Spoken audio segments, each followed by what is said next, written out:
Good morning. My name is Michelle, and I'll be your conference operator today.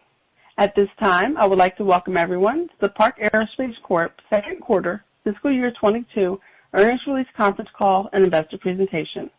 All lines have been placed on mute to prevent any background noise. After the speaker's remarks, there will be a question-and-answer session. If you would like to ask a question during this time, simply press star then the number 1 on your telephone keypad. If you would like to withdraw your question, press pound. Thank you. At this time, I will turn today's call over to Mr. Brian Shore, Chairman and Chief Executive Officer. Mr. Shore, you may begin your conference. Thank you, operator. This is Brian. Welcome, everybody, to our second quarter conference call. I have with me Matt Farabaugh, our CFO, as usual, of course. As most of you know, we announced our earnings this morning. In that earnings release, there are instructions as to how to access the presentation, which we're going to go through now, via webcast. The presentation is also posted on our website. And I think you really want to have a copy of the presentation in front of you as you go through it to make this call more meaningful. As usual, we tried to provide insight, interesting perspective. We can't cover everything. We don't spend a lot of time ticking through, dry data numbers. That's, really not what we try to do in these presentations. And want to warn you, this could be a long one. I think the last 3 or 4 have been. It could be like 45 to 50 minutes. So hang in there if you can. And Matt and I, we have to answer questions when we're done with going through the presentation. So let's get started. Slide 2. This is our forward-looking disclaimer. Let us know if you have any questions about our disclaimer language. Slide 3 is our table of contents. We have 3 appendices which are attached to the presentation. We're not going to go through those at this time, but again, let us know if you have any questions either at the end of at the end of the presentation, or you can call us later. Slide 4. Okay, now we get into the part of the stuff. We go right with the numbers. So we just announced our fiscal year 22 Q2, as you know. Sales were $13,618,000. Look at the right-hand column here. Gross profit $4,411,000. Gross margin 32.4%, down from Q1, as you can see. Probably more or less at the level of the last couple of years. And I think that we indicated the gross margins would come down in Q2 when we did our Q1 call. Adjusted Ebitda, $3,232,000, and adjusted Ebitda margin 23.7%. So what did we say about Q2 during our Q1 investor call on July 8th? We said our sales estimate was $13.25 to $14.25 million. So it seems like we came in within the range there, and our adjusted Ebitda estimate was $3 million to $3.7 million. Again, we came within the range. Our forecast philosophy, we cover this every quarter. I just want to say I'm not sure, how much of this stuff we should go over, because a lot of you are pretty familiar with us, but but we still go over some of the basics just in case you forgot, or in case we have some new people dialing in, which we hope to. Our forecast philosophy is a little different. We don't provide numbers that we can beat. We feel that's a little bit of a silly game. We know almost everybody plays it, but we don't. When we give you a forecast, we give you a range, we're saying to you, this is what we think is going to happen. We could be wrong, but we're saying to you, this is what we think is going to happen. Not easy happen, but happen assuming we do what we normally do, which is work very hard with a lot of dedication and commitment. So we're not trying to give a number that we can beat and then be heroes later on. We think that's kind of silly and almost just not worth your time. So just want to remind you of that. Let's go on to slide 5. Lots of factors which affected Q2, which we want to go through. And throughout this presentation, these will be kind of themes. These will be repeating themes. Sales of essential component for missile programs. We discussed this over the last several quarters. And Q2, we had sales of the component of about $1 million. Remember, that's low margin. This is we have the relationship with the supplier. It's an overseas supplier. Some of our customers and OEMs that are on these missile programs in the U.S. ask us to buy this product for them. We have the relationship with the supplier overseas. These are critical programs, and then we sell the product. We sell the product to the customers. So there's a markup involved, but it's quite low margin. Now, the flip side, as we discussed many times, is when we actually use that product and produce the we call it ablative prepregs, and the margins are quite high. Now, once we sell the product to these customers, they can do whatever they want with it, but the expectation is that it'll be used by us to produce the composite materials for these ablative programs for them at some point in the future. So it flips. When we produce the materials, good margin. When we sell the essential component, basically a markup, low margin. So second quarter, low margin, $1 million of sales of that component. Difficulty sourcing key raw materials. Yeah, this is a big theme. Over $200,000 actually of missed sales because we couldn't inability to source materials we needed. And then international shipment difficulties, another $200,000 in missed sales in Q2. In other words, this is stuff going out, not coming in.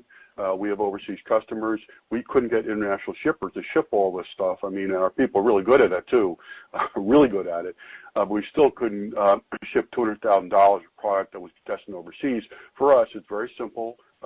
We ship the product, we invoice it, and then we record it as a sale in that quarter. If we can't ship it, it's not going to be a sale in the quarter. So $400,000 approximately missed there. And that doesn't sound good, but here's the thing. We had over $1 million, additional dollars at risk in the last couple of weeks of the quarter. So our people did a really fantastic job, if you ask me, in getting this stuff done. A lot of brute force, a lot of moving things around, a lot of juggling, a lot of logistics. But it was a little bit of a nail biter for us, because there's a lot more at risk, all based on these same factors at the end of the quarter. So lots of brute force, daily battles, plus we're dealing with COVID quarantines. Fortunately, everybody's okay. Nobody's really got sick this time around. But that wreaks havoc with our production scheduling and planning. Because, what happens is somebody's wife tests positive, then they have to go home, then their whole crew has to go home, and we have to work around all that stuff. And this is not complaints. This is just our life that we want you to be aware of. And I think our people did a pretty terrific job in dealing with these kind of things. Domestic freight issues, yeah, international shipment difficulties, domestic freight issues. Okay, the supplier has material, but we can't get, somebody to deliver to us. We're talking about driving up to Kansas City train yard to go, pick up some of the materials ourselves. We couldn't do that because they wouldn't let us, but we were talking about it. Additional cost for expedited freight shipments. So, yeah, it's kind of like a little weird. Our suppliers aren't really getting the product to us, and they say, oh, well, last minute we can get you something, but then we're expected to pay the expedited freight, which, okay, you could say that's kind of interesting perspective, but there are still costs there. Cost escalations. If you're paying attention to anything going on in the world, the Wall Street Journal, financial news, listening to other companies, these are not going to be surprises. This is kind of the day-to-day life of a company that's in manufacturing in the U.S., not just in aerospace, I don't think either. Raw material cost increases, yeah, there are a lot of them. Most of them are covered. When we enter into an LTA with a customer, normally that's based on an LTA we have with the suppliers. No LTA, well, then we get new quotes for customers, and we're normally going to make an adjustment based upon raw material cost increases, but not always covered. General freight cost increases, mostly covered, not always covered in terms of our P&L. Manufacturing supplies, yeah, not always covered. So there's risk in terms of manufacturing supplies, costs for those supplies that go up and up and up. And miscellaneous other costs, yeah, all of the lot. You can tell me what they are: utilities, wages, benefits, insurance, you name it. It's a very strange environment we're in my opinion. I'm talking about just generally as a country. We finally have been able to increase our people count. Remember, we talk about that every quarter. We'll give you specifics later on. That's good news, but there's a two-edged sword here, because obviously the people count goes up, the cost goes up as well. These are not any kind of excuses at all. We're not into that kind of excuse thing. We don't like that. But these are factors that we thought you would want to know about. So let's go on to slide 6. I'm just talk about slide 6. This is our annual P&L history going back to 2017. You can take a look on, we'll look at slide 34 at our forecast for the current fiscal year, fiscal 22, if you want to compare it to the prior years. But let's just move on. Let's keep going here. Slide 7. So we were not including this information for a couple of quarters, and one of our important shareholders said, we really like to see this information every quarter. We said, sure. So here we go. Park has a zero long-term debt. This is our balance sheet, cash dividend history, and capital allocation strategy. Sorry, I forgot to read the caption. Park has zero long-term debt. Park had $113 million of cash and marketable securities at the end of our Q2. We got spending to go to complete our major expansion, about $2.25 million. Spending to date about $17.25 million, and we spent about $800,000 in Q2. And tax transition payments, we've talked about those in the past. Matt's better explaining that than I am, but they have to do with Trump tax law and overseas cash. So let's see, we have 14.3 that we owe, 7.6 million that has been paid to date, and $1.7 million in fiscal was paid in the second quarter. Those payments are to be paid, the 14.3 million through calendar year 2025. Of course, we will always have every quarter like a little over $2 million plus regular dividends. So you need to think about that as well in terms of cash outflows. Park's cash dividend. We maintained a regular 10 cents per share quarterly cash dividend throughout the pandemic and economic crisis. I don't think everybody did that. Park has paid 36 consecutive years of uninterrupted regular quarterly cash dividends without ever skipping a dividend or reducing the dividend amount. I'm rushing because it's a long presentation, sorry. Park has paid $548 million or $26.75 per share in cash dividends since the beginning of fiscal year 2005. Let's go to slide 6. Another 10 cents per share regular quarterly cash dividend was declared on September 13, payable November 4 to shareholders record on October 1, 2021. So here we go. When this cash dividend is paid on November 4, 2021, Park will have paid $550 million in cash dividends since the beginning of fiscal 2005 with 3 exclamation points. I don't know what you think, but for a small company like Park, that's a heck of a lot of money. But we get it. Don't tell me what you did from yesterday. Tell me what you're going to do for me today and tomorrow. So now we go to Park's capital allocation strategy, or a fancy way of saying what are we going to do with all that money for those of us that aren't really living in the Wall Street financial world. I think that's what it means. So acquisitions and potential collaborations. Park continues to watch and track certain potential acquisition opportunities, but also strategic targeting of certain aerospace industry segments and product lines. We talked about this last time, so we identified areas we want to go into that we think are strategic rather than just reacting to stuff that comes over the transom from bankers, let's say. Park has reached out to several companies and continues to reach out to companies in the targeted segments, so we're still at it. We're still trying. Let's go on to the next slide, slide 9. Potential strategic investments in major aerospace and aircraft programs. Park has reached out to certain large OEMs regarding strategic investments in major new aerospace programs. So this is really interesting. These are household names OEMs in the aerospace industry. We're aware of new programs that they're considering. Maybe they haven't been announced yet. So we've reached out to them and asked if we could work with them on these programs, partly by making an investment. Obviously, we would also want the business as part of the discussion. So let's keep going. Park earned every dollar of its cash through much dedication and sacrifice on the part of many Park people over many years. Park's money is not easy or cheap money. It's not easy come, easy go with us. So we'll not invest our cash casually or do a deal just for the sake of doing a deal. That money, when it comes hard, my feeling is you're going to tend to be much more thoughtful, much more careful, much more serious about how you spend it. It's not going to be let's just kind of throw money around for this thing or that thing, a cool idea that somebody had. If and when we do a deal or invest our cash in an acquisition or some other form of strategic investment, we will feel is the right thing to do for Park and its owners, meaning you. Well, I guess some of you are not shareholders, but many of you are. Slide 10. Okay, this is our, one of our standard slides in our presentations, our top 5 customers, kind of a fun thing. Let's start with Aerojet Rocketdyne. They've been on the news quite a bit recently. That goes with Northrop Grumman Ground-Based Strategic Deterrent. That's GBSD. Have you heard about that? That's a really big deal. We're very happy to be on this program, and we hope to get more penetration into GBSD. This is The next generation ICBM is very important for our country's defense. Aeromatrix composites. We don't have a picture for Aeromatrix here, but there are multiple programs. Kratos, they seem to be in the top 5 quite a bit, and we have a picture of their UTAP-22 drone. We're told by Kratos that we are the main supplier of composite materials for their drone programs. Anyway, here we usually try to find a different picture every quarter because they seem to be in the top 5 quite a bit. Okay, Middle River Aerostructures Aerostructure Systems. We know what that is. There's plenty of stuff about them in the rest of the presentations to all in here, but we found a nice picture of 747-8 engine nacelles in the bottom right. Those nacelles you see there are all made with Park materials.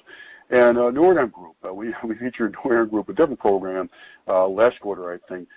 This time it's the top right, the Passport 20 engine. Now, what's interesting is that we produced the materials for the nacelles for and thrust reversers for this engine through MRAS, but this is not MRAS. This is a component of the engine itself. It's a primary structure of the engine, and this is produced by the Nordam Group for the Passport 20 engine, which goes on the Global 7500 long-range business jet. Let's go on to slide 11. Okay, so here's another standard slide that we have in our presentations. Our pie charts. We have 20, we have 21, and we have 22 for the first 2 quarters. And just for comparison, look at how the pieces of the pie have moved around. The commercial is, back dominating. Well, I shouldn't say dominating, that's not right, but, much more significant than it was, let's say, in 21. That's not, I don't think it should be a big surprise to anybody.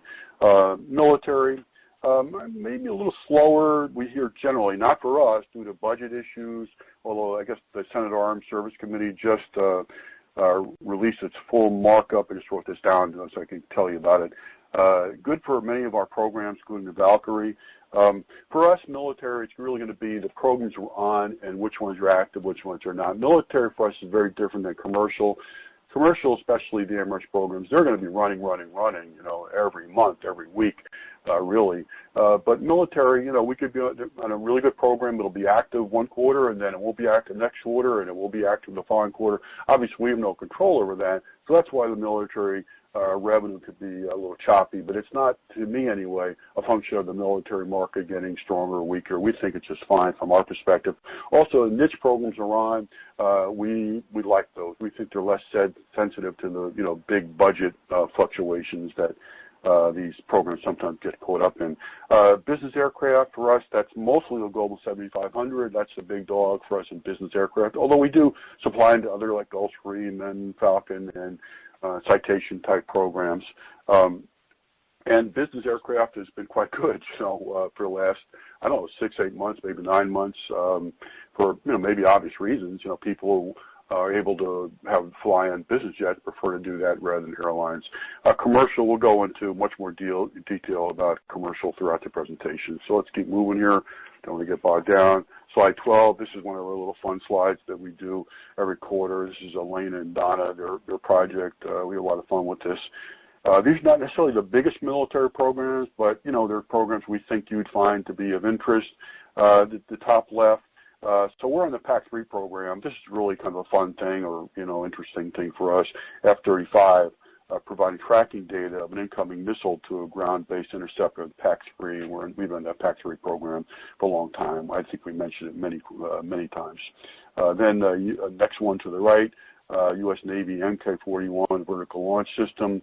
And we actually produce materials and parts for this program, but we're not really at liberty to talk about it very much, except this is a really nice picture. You should see the actual missiles being launched from the deck of the Navy ship. Next one, C-27J Spartan medium-range surveillance aircraft. So this is a radar materials for the Coast Guard.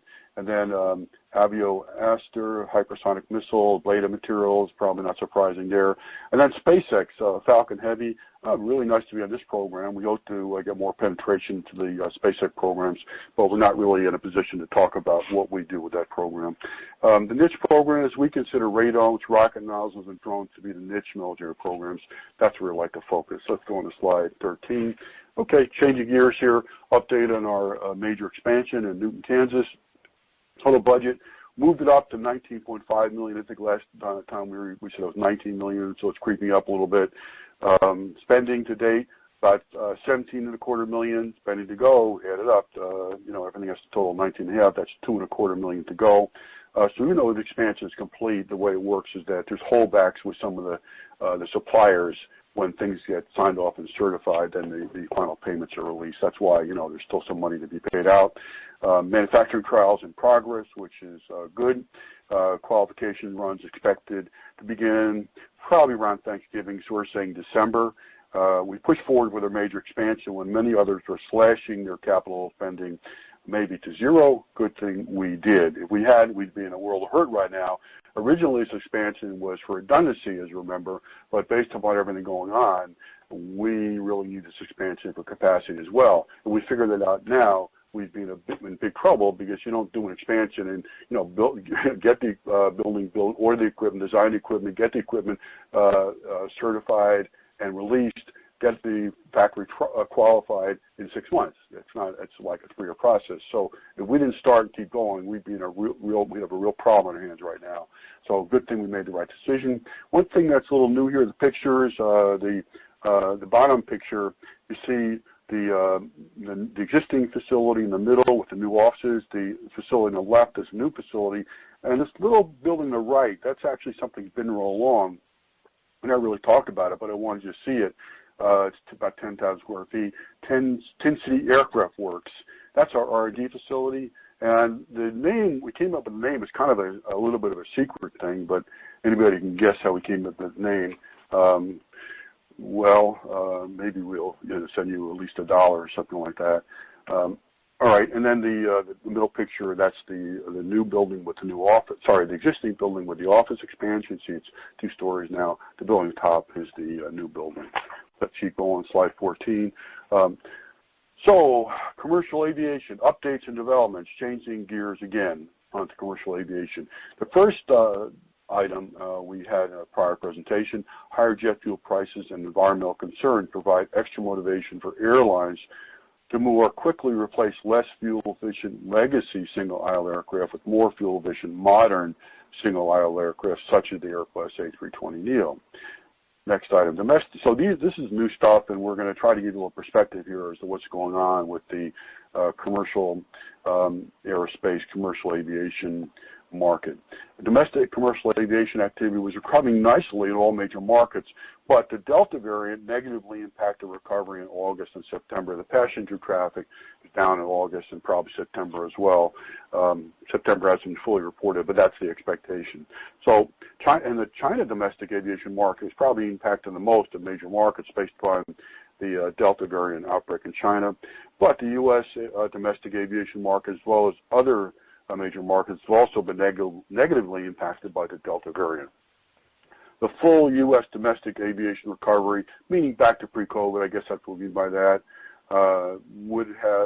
which had been predicted to occur in the first quarter of next year, or even earlier, maybe the fourth quarter of this year, maybe pushed to the right to some extent by the Delta variant. My feeling is a very minor amount. That's my feeling. Let's go on to slide 15. Maybe we can talk about this more. Why will it be a minor amount, if at all? Will this temporary setback negatively impact airline orders for the airplanes produced by the large commercial aircraft manufacturers? Well, I don't know. If you're running an airline, you have to do airline business. Means long-term planning. You don't just order an airplane and buy it in 2 weeks. So if there's a 2 or 3 month setback and passenger traffic data, and you're running an airline, you're really going to change your order patterns. You're going to push out orders. You're going to cancel orders. We're not talking about the beginning of the pandemic when there was massive uncertainty about everything. This is a very different situation. My feeling is that if you're running an airline, you make that decision to push out or cancel orders under these circumstances, you're probably in the wrong business. You probably shouldn't be running the airline. Will a large commercial aircraft manufacturer, Boeing, Airbus, change or adjust their production schedule based upon this temporary setback? I'd be shocked, I guess, if they did that. I would be quite surprised. In any event, we have not seen any evidence of this in our own business. Will the Delta variant be trending down by the end of November, as has been predicted by certain experts? I mean, people are saying it's trending down already. A lot of people are saying that. A lot of data, I guess, to support that. Also, you know, there are other countries that started with the Delta variant before us, like India and I think UK, and we look at their patterns. So I think there's a lot of expectation that the Delta variant is kind of winding down. And, you know, by the end of November, even maybe the end of October, we'll see it winding down even more. So my feeling is that, yeah, it did affect passenger traffic. They say that in, let's say, August, September. But my feeling also is this will have no impact upon our commercial aerospace business. International commercial aviation has started to recover to some extent based upon some loosening of travel restrictions and increased vaccination rates, but, big but, it still significantly lags domestic aviation recoveries. International commercial aviation is still expected to take a number of years to fully recover. Fully recover means a pre-COVID level. I don't know, maybe 3 or 4 years is what people think. Let's go on to slide 16. Since single-aisle commercial aircraft are designed to service the domestic aviation markets as well as shorter-range international aviation markets, Park believes single aisle is the place to be in commercial aviation, at least for now. Yeah, we feel we're in the right place because single aisle, you know, that's the A320 family. That's like the probably, I don't know, aircraft for the decade, maybe for multiple decades. Comac 919. Those are all single aisles. 3 interesting questions. How will GE Aviation's RISE engine development affect the commercial aircraft industry in the future?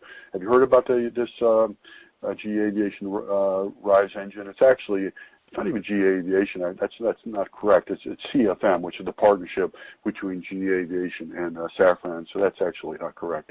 But let's keep going. Will Boeing develop a new single-aisle aircraft to compete against the A321XLR, which Airbus plans to introduce in 2023. Last one, will Comac 919 be certified in China before the end of this year? We're not going to go into these items because we just don't have time. These would take, could take 15, 20 minutes to have a, proper discussion of these items. I just want to put them out there because they could be important in terms of what happens in the future in the commercial aviation industry and markets.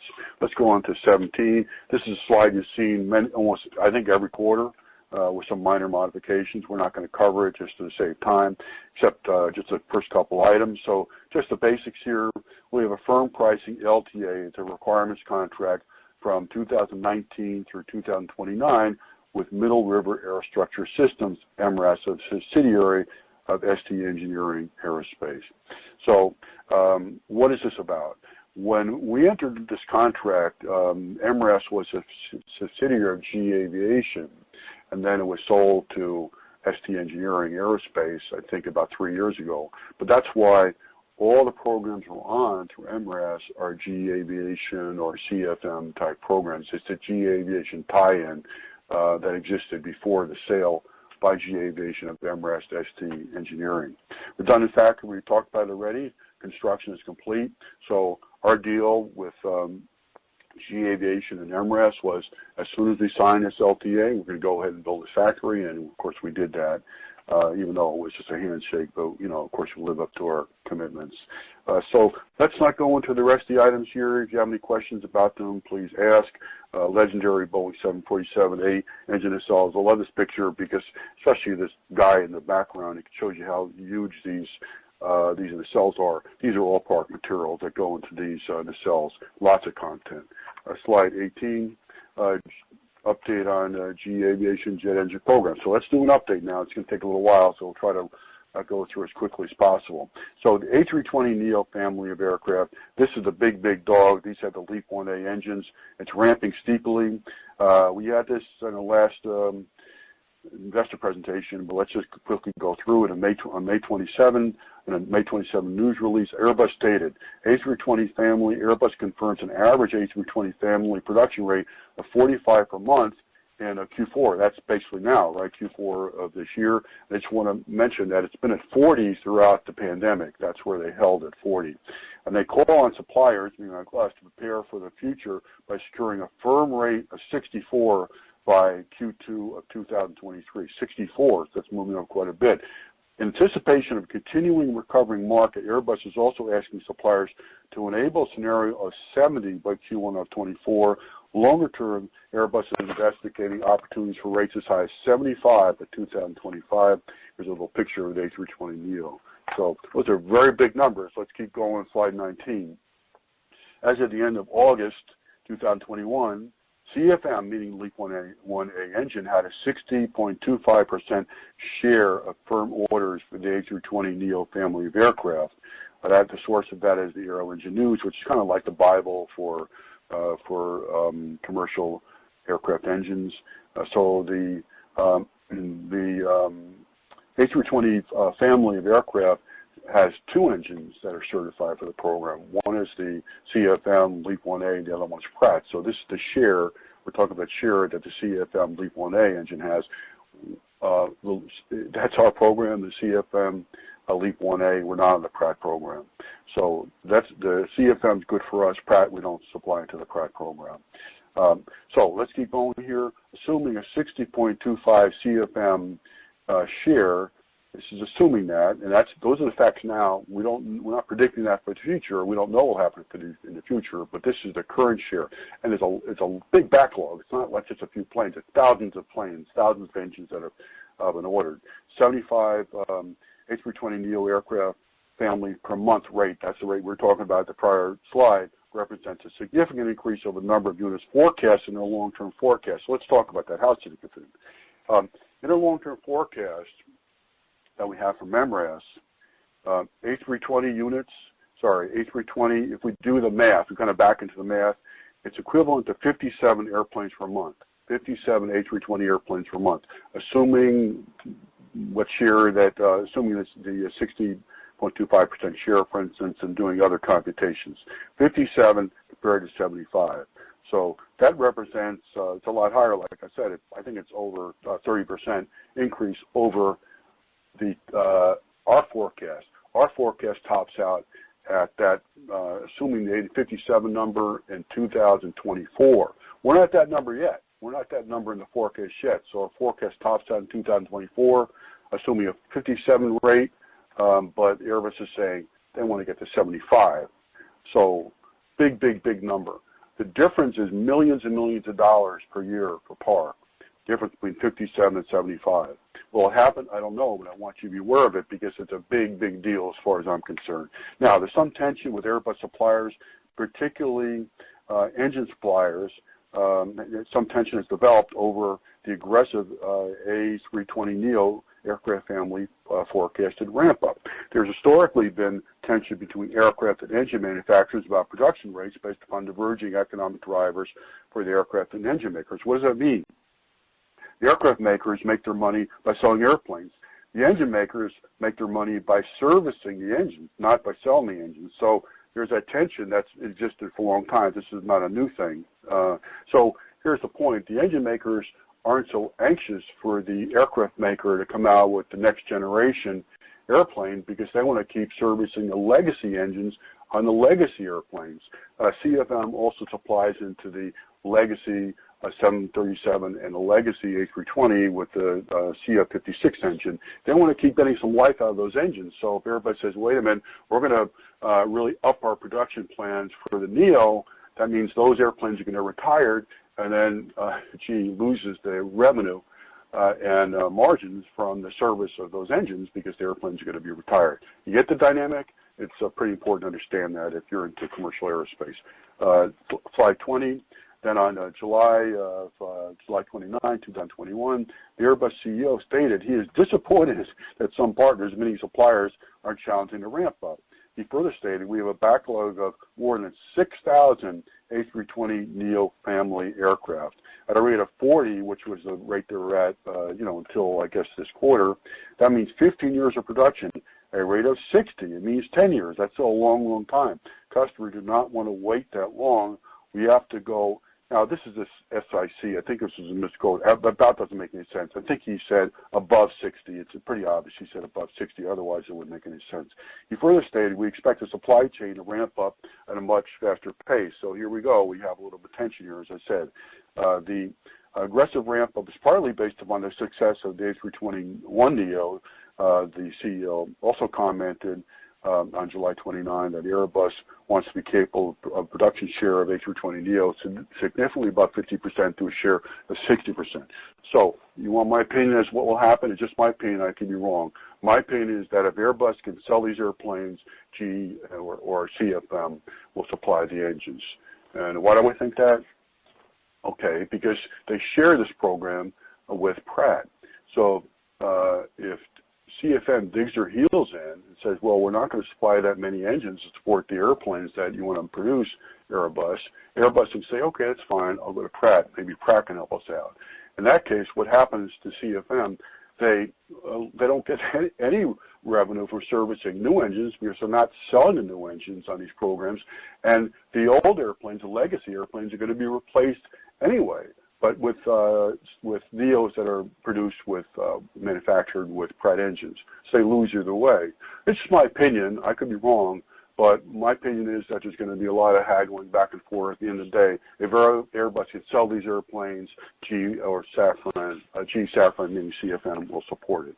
Airbus also recently announced it is resuming work on a new assembly line in Toulouse for the A321neo aircraft. So maybe they're putting their money where their mouth is, not just talking about trying to move the rates up. They're investing. So let's go on to slide 21. The XLR, A321 XLR, we've spoken about this for several quarters now. This is supposed to be in service in 2023, and it's probably a big driver of the aggressive forecast of the A320neo family of aircraft. This is considered to be in the A321neo. They have over 450 orders already. Is it a game-changing aircraft? Yeah, it could be. I think probably, because with this range of over 5,000 miles and the seating capacity over 225 seats, well, it really replaces some of the wide bodies on some of the shorter international flights at much lower cost. So you're going from, let's say, North America to Europe. You want to get on a wide body or you get on an XLR, much lower cost for the airline with the XLR, and they still have quite a bit of seating capacity. So let's see what happens. Key question is this single aisle 5,000 plus statute mile range, 225 seating capacity market being ceded to the Airbus A321 XLR. That refers to whether Boeing's going to develop an airplane to compete against it. So, last item is just back to the A320neo family. Generally, 95 orders in August, which is not bad. Let's go on to slide 22. These are still GE Aviation GE Aviation programs. In this case, again, it's a CFM program. So COMAC 919, we talk about that quite a bit. Kind of interesting dynamic here. Recent reports, U.S. export controls are slowing progress of 919, but COMAC almost immediately responded by saying, no, it didn't really, those export controls didn't make that much of a difference, and they were doubling down on their certification timeline of before the end of this year. They're saying they're going to have their airplane certified this year, and that would be in China for China deliveries, but nevertheless, they're sticking to it. So let's see what happens. Maybe by the next conference call, we'll know what would have happened. So, but this is an important potential program for Park, so let's see what happens with it, but that's the dynamic there. Slide 23, let's go through this quickly if we can. The Global 7500 with the Passport 20 engines is ramping up. This also is planning to have our lighting strike material certified for this airplane next year, which is a good thing. Also, those are high margin products for us. And the COMAC Air J21, that's a regional jet, that's ramping up as well. Last one is the 747. We talk about this every quarter, and we have a lot of pictures of the 747. It's kind of a sentimental thing for us for reasons we discussed probably in the past. But Boeing and out there are going to terminate the 747 program next year. So that will be a real sad thing for us. Maybe we'll have to have a vigil for them. But I also want to remind you, this is less than $2 million of revenue for us. So we emphasize a lot, but it's less than $2 million. That program is less than $2 million of revenue for us per year. Slide 25. Okay, let's just quickly review this. Commercial aerospace industry in a meltdown mode. Industry meltdown and review. Why don't we just kind of skip to the end? You can read all the different items here. We know about it. It was really Armageddon in the commercial aviation industry, commercial aircraft industry, both. Almost all the news about the industry back at the beginning of the pandemic was very negative. Aviation analysts and commentators predicted that the recovery will not come for many years, or may never come rather. The end-of-day scenario, pretty dire stuff that was being talked about and believed also. Slide 26, result of the end-of-days attitudes, companies in the commercial aircraft supply chain laid off thousands of people and went into bunker survival mode. Production was slashed or even halted. Thoughts about industry recovery, how to handle it, were just not in the minds of many, probably most companies in the supply chain. It was all about survival for them, since the belief was that a recovery, if any, was so far in the future, it was not worth thinking about. But, surprise, surprise, people got tired of being locked down. Vaccines were developed as promised, and people started to want to fly again for domestic flights. And lots of people, remember, these flights were empty, so all of a sudden people wanted to get on these planes again. So it was kind of a big change. And as a result, airline companies wanted to buy airplanes again. When at the beginning of the pandemic, airline companies just didn't want airplanes because there's so much uncertainty about what the future was. But now they want to buy airplanes again, lots of airplanes. And somebody needs to produce the thousands and thousands of components which go into these airplanes, the airplanes that the airline companies want to buy now. Let's go on to slide 27. But the commercial aircraft supply chain was going very flat-footed, and the bunker survival mode is not in the mindset to quickly ramp back up to meet the renewed demand. Plus, since the supply chain companies had laid off such massive numbers of employees, they did not have the workforce to meet the industry ramp up anyway. These companies tried to hire back the employees they laid off, but it has been widely reported that it's not been so easy. Plus, the government was paying people not to go back to work, so that didn't help either. What's the result of all this? The whipsaw effect in which the commercial aircraft industry supply chain was caught flat-footed and is struggling, in some cases badly, to meet the unexpected increased demands of the commercial aircraft industry as it recovers. So kind of whipsaw, because they were kind of clamping down in the survival mode, then all of a sudden, we need to ramp back up again. And the response has been, I would say, lukewarm. This is today's commercial aircraft industry supply chain dynamic. It's a difficult one. Slide 26, but at Park, we did not buy all the doom and gloom news. We did not buy the end of days were at hand. Here's what we said. This is interesting. This is what we said on May 14, 2020. This is the beginning of the pandemic, the beginning of the crisis, when confusion, uncertainty, and fear reigned supreme. Just read this. I'm not going to read it for you, but go through it. Quite interesting. We were not going into the bunker mode. We were in the go for it mode. And you know what? We were pretty much alone. I don't remember too many people that were, joining the I don't know what you call it, the mission that we were on. But the last item, we got one for you. We believe the glory days of aviation were turning. We intend to be part of it. Let's go on to slide 29. At Park, although we do not know when, we believe the commercial aircraft industry recovery would come, and we wanted to be ready for it and be a part of it. We're not giving up on the commercial aircraft industry. It was quite the opposite for us, actually. So we made arrangements. We talked about this before with MRAS to maintain minimum monthly baseline critical mass production levels to preserve Park's ability to ramp up production when needed. This is critically important. If we went below these levels, we have a real problem in our hands because we would not have the critical mass to ramp back up, and it would be a problem for us, big one, problem for MRAS, big one, and problem for some of those aircraft manufacturers, big one. And even though layoffs were widespread and pervasive, and we didn't really know anybody who wasn't laying off people in the commercial aerospace industry, we laid off nobody, none of our people, through all the darkest and seemingly hopeless days in the commercial aerospace industry. Turns out the decision not to lay off any of our people was really important for Park, because if we laid off people, we'd be in such bad condition in terms of trying to ramp back up. It would be very, very difficult for us. Slide 30. So GE Aviation jet engine programs, the ones where Park is on, they're ramping up fast. So GE Aviation jet engine programs is that Park is on, are ramping up, and the ramp-ups are looking steep. Just for perspective, we shared this with you last quarter. Look at Q3 of 2021, 1.8 million. Then move forward 2 quarters to Q1 2022, 7 million. That's a 4 times increase in 2 quarters. 4 times in 2 quarters. That's very, very significant for a manufacturing company. We're not just selling stuff. We have to make it. We have to get the raw material. We have to produce it. We have to test it. We have to ship it. A very big challenge. Very big challenge. Just FYI, so fiscal year 22, Q1 and Q2 are already at pre-COVID levels. Already, if you look at Q1 and Q2, and the ramp up is still a long way to go. Important question: how is the commercial aerospace manufacturing supply chain responding to the steep ramp? I would maybe give it a C-. Not so great.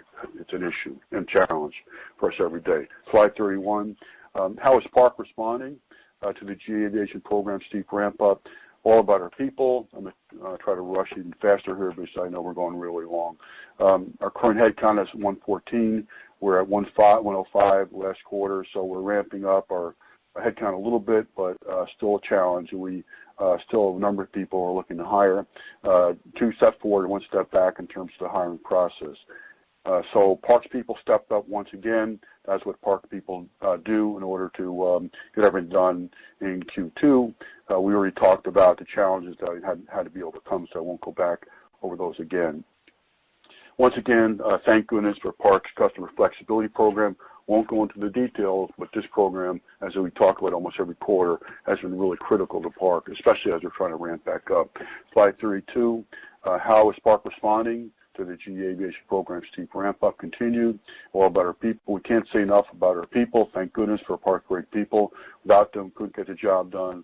Park is fortunate and blessed to have such great people, and every Park person received a $150 bonus for his or her dedication and outstanding work during the second quarter. Well earned and deserved. A lot of brute force, a lot of supply chain issues, freight issues, COVID quarantine issues, logistics planning, big challenge, but through dedication, loyalty, and commitment, we were able to meet our objectives for Q2. So slide 33, rush through this quickly. You see the numbers, not much discussion about it. The only thing I would say is that this is GE forecasting, of course. It's difficult quarter to quarter because of the inventory practices. Things can move from one quarter to another. They can move forward, move back. That makes it more difficult. To me, one of the big questions, though, is when will the numbers ramp up to meet especially the forecasted numbers that Airbus is coming out with that we spoke about earlier in the presentation? Because, we have a mismatch here. We're not operating anywhere near those levels. So at some point, either Airbus is going to bring those numbers down or our numbers are going to have to go up. But can't be both ways. So something's going to have to give. Is it going to be in the fourth quarter? Is it going to start in the fourth quarter? I don't know. Hard to say. Really hard to say. If I had a feeling about it, I would let you know. But at this point, I'm just saying it's out there. It's kind of hanging out there that we know something's got to give. Something's got to happen. Unless Airbus says, wait a minute, we changed our mind. We're bringing our numbers back down to 55 or 57, per month. Maybe that's a different story. But unless Airbus backs off and backs off a lot, something's got to give because we're close to operating a level to support that program. And the other programs we talked about as well that are ramping up. Slide 34. Again, the numbers are pretty straightforward, so we won't go into them in any great detail. I'll just mention in Q3, we expect about $400,000 of blade of sales. That's good. In Q4, though, we expect about $2.5 million of the critical essential component sales, which, not great margins, but also about $1 million of the sales of the bladed materials, which are relatively good margins. Same question. If you want to go back and look at the factors that we talked about regarding Q2 on slide 5, go do that because they apply for Q3 and Q4. Those factors haven't gone away, ones we keep talking about. Same question, though, about the GE programs, particularly Airbus. At what point is our production going to match their requirements? At this point, it's not matching. At some point, something's going to have to happen. Like I said, they're going to bring their numbers down, or we're going to have to move our numbers up. When that will happen, I don't know, but it's out there. It's kind of looming out there, and we're ready. we're ready to go. Obviously we'll have our challenges with our supply chain that'll continue, but Parker's ready to go. As I said, it's really good we didn't stop that expansion. They're going to slow it down. Very important for Park. Let's go on to slide 35, 36. So these are the last slides, so let me go through them fairly quickly, but they're important to us, changing gears a lot here. What matters the most at Park, we're deeply saddened by what we see and hear in our world today. We're told that people who work for a living do not matter. We're told they're expendable. We're told they're to be sacrificed for some loosely defined or undefined greater good. So to us, it's really tragic. But we understand we're a small company, and what we say or what we believe, it doesn't matter all that much about these larger issues. But what matters a lot is what we say and think about our own people. So at Park, our people are not expendable. At Park, our people matter the most. At Park, our people are everything. At Park, our people are family. We do not turn our back on family. Our people will not be forsaken. Our people will not be sacrificed. At Park, our people are precious. At Park, we're the most fortunate when it comes to our people. I know I say this a lot, but it's because I mean it a lot. Let's go on to slide, our last slide, which is 36. At Park, our people work for a living. That's what they do. At Park, our people make money for our owners. That is what they do. It's something that our people are committed to. I'm talking about all of them. Now, we made money every quarter throughout this pandemic and economic crisis. Did everybody do that? I don't think so. I think most companies in the aerospace supply chain probably did not do that. But that was something that our people did, and it wasn't easy. Throughout this pandemic, throughout the economic crisis, our people did that, made money for owners every quarter. That's what they do. Not an accident, not luck. It's based upon serious commitment and dedication. Serious commitment and dedication. So just wanted you to know that. Park is a strange and unusual company filled with wonderful and special people. At Park, we're not like the others. At Park, we play for keeps. So we always feature, at least in the last few quarters, a picture of one of our crews. In this case, we're featuring two crews, customer service and purchasing planning teams. Let me go from left to right. Jordan, Teresa, Jonathan, Chris, Dakota, Sarah, and Elena.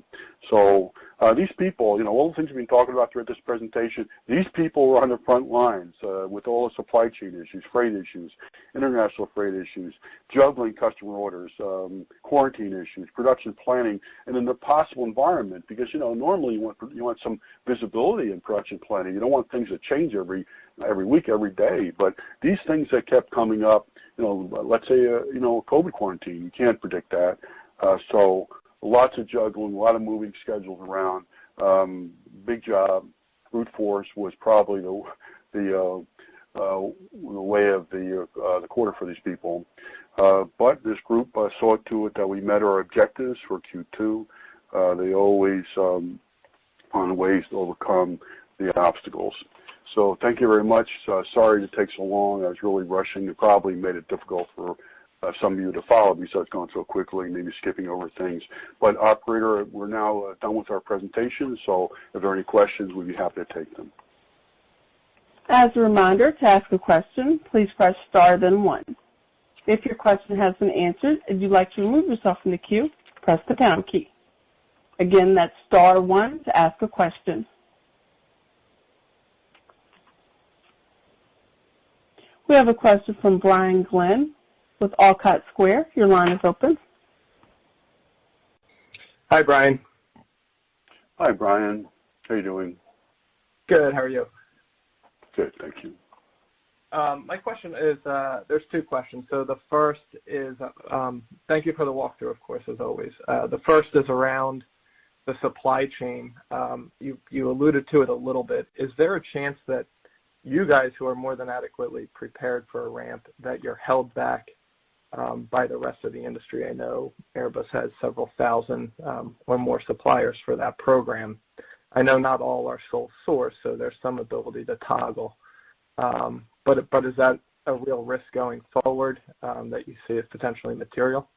And then the second question is around, I know you haven't put in place guidance yet or brought it back, but if we go back to pre-COVID, I know during COVID you guys worked on some military programs and there were some added efforts there. You talked about the lightning strike material through Nordum that's on the Passport 20. That looks like a new program that may happen, or that is happening. And so commercial aside, if you think about the long term without getting into numbers, is there kind of a net add in terms of the programs you might be on or that you are on versus if we go back to 2019 when you had that forecast in place? Okay, thanks. So let's see. The first question is supply chain, and is that going to be an issue for us ramping up? As you, I guess, at least implied, we are sole source on these all the GE Aviation programs, including the Airbus A320 family programs. So I think the risk of our being replaced is non-existent, on these existing programs. If that's what you're getting at. But there certainly is a major challenge for us managing our supply chain as we're ramping up. Plus, we're also doing trials and everything else, so it's even more work there. So it's a major challenge. And, when will this kind of thing even out? I don't know. There's a lot of reporting about it. When will the suppliers kind of catch up and kind of get their rhythm back? I don't know. Maybe toward the end of the year. That's what I hear some reporting about that. But, of course, it's a case-by-case thing. We have 3 or 4 major suppliers that we use for these GE Aviation programs. And we really need to look at each one individually. Some are doing well. Some are struggling. And, and I don't know how else to answer except it's just a major effort and sometimes brute force effort. But the other side of the equation, I guess, is our people are very determined and very committed to finding ways to make things work, and we've been able to do that for the most part. So I don't know, Brian, I'm not sure I answered your question adequately. Is that kind of information you're interested in, or is something else that you're going for there? That was helpful. Yeah, I know you guys are sole source with respect to the GE program. Yeah, it was just around people, even suppliers, even outside of your vertical, right? If they're supplying into the 320, and you answer.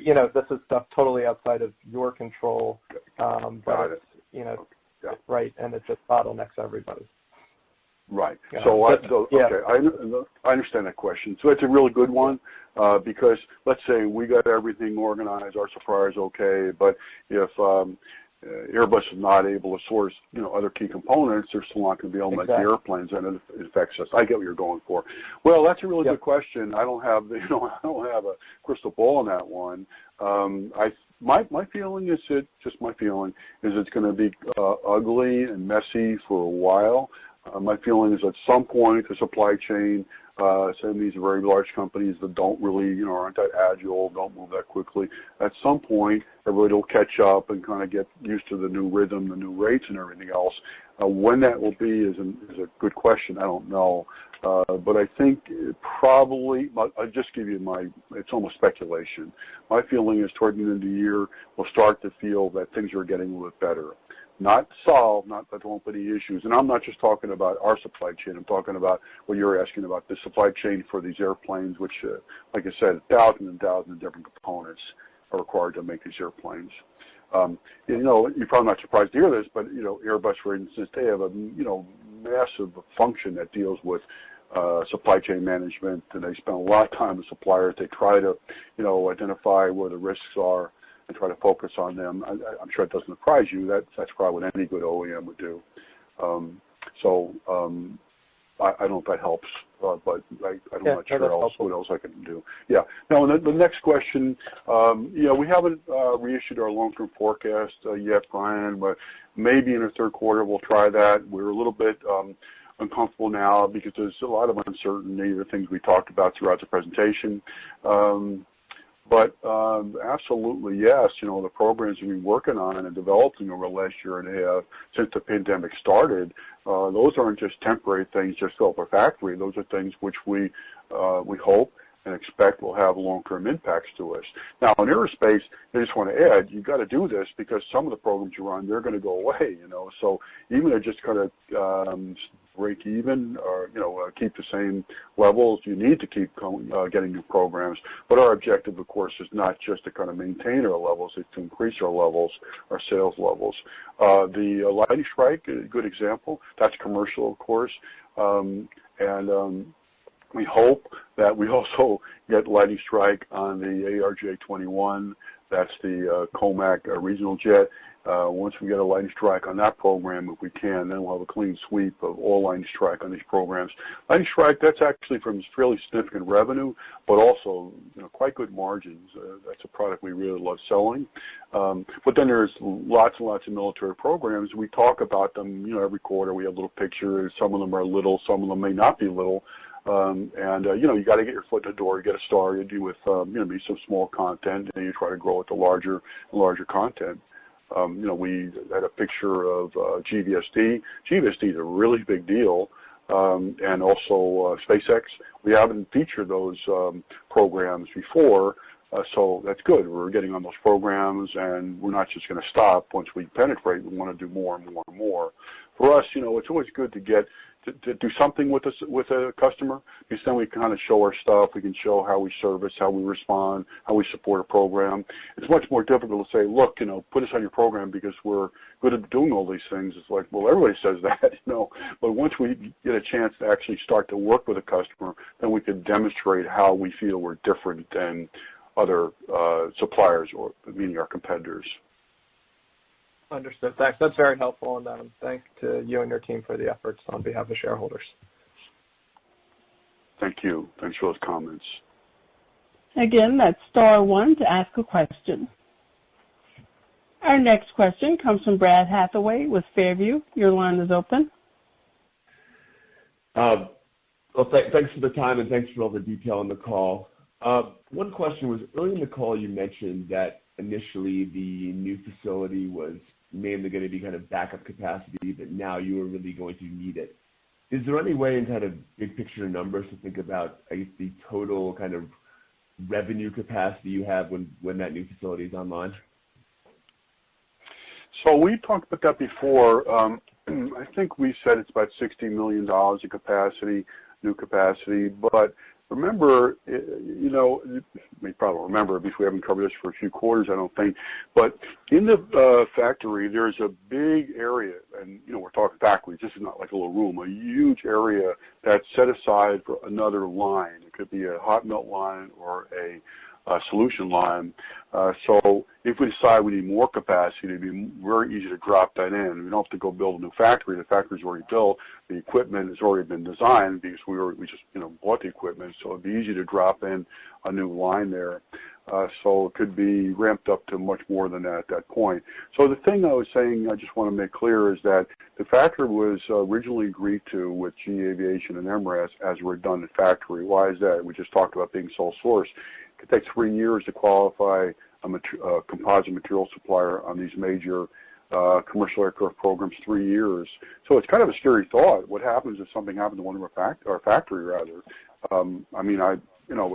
It's like a really scary thought. I've had this discussion with people before, and it's kind of like the room gets really quiet.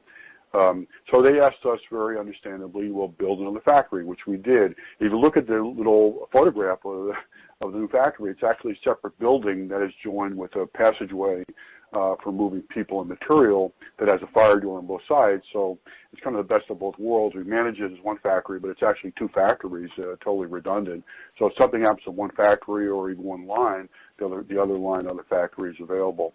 But that was the original concept. But because business has ramped up so much and it's getting stronger and stronger, it's no longer a matter of redundancy, which is really critical in aerospace when you're sole source on something. It's also a matter of capacity. So what I'm saying is that it's really good we did because if we were starting now, we realized, wait a minute, we have a problem with capacity now. We'd be in a world of hurt because it would take us 3 years to go, approximately 3 years to go, build a factory, get everything designed. Let's say we're starting from the beginning. And then we have to get the machines, go through trials, we get the machines signed off on by the supplier and then a qualification, which also doesn't, even though it's only a plant qualification, not a material qualification, still takes a long time. So I'm thinking maybe 3 years time frame. By then, we'd have a real problem on our hands. It'd be too late, and we would not have enough capacity, I don't think. Got it. Great. That's helpful. And is there any more color you can give us kind of on the M&A side and kind of anything you're seeing out there? I'd love to hear more about kind of your thoughts there. Yeah, the M&A side. So we continue to work in this area, this strategic area that we identified. And I think we might have mentioned it, but these products that are used to make composite structures by our customers. It's not composite materials, but other things that are used, other products that are used to make composite structures.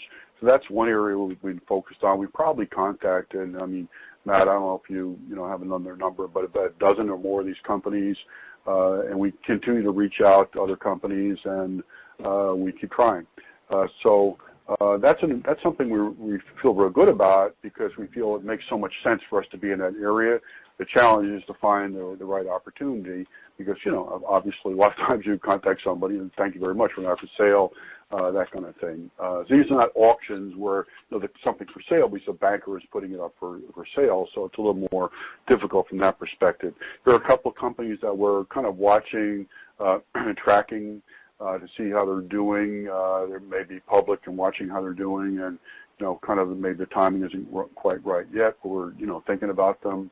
And then there's this other area we talked about, which is more of a kind of joint investment with very big OEMs and new aircraft programs, which we've had discussions. We've had beginning discussions with one of these big OEMs. We've reached out to two of them. And, the first discussion is just, the beginning discussion, but it was with very high-level people, and I felt there was a serious interest in their part. They know us very well also. It's not like, who are you? So we're hopeful. We're hopeful that will be a good avenue for our investment and really great opportunity for Park's future. Fantastic. Thank you. Thanks for all the efforts. Sure.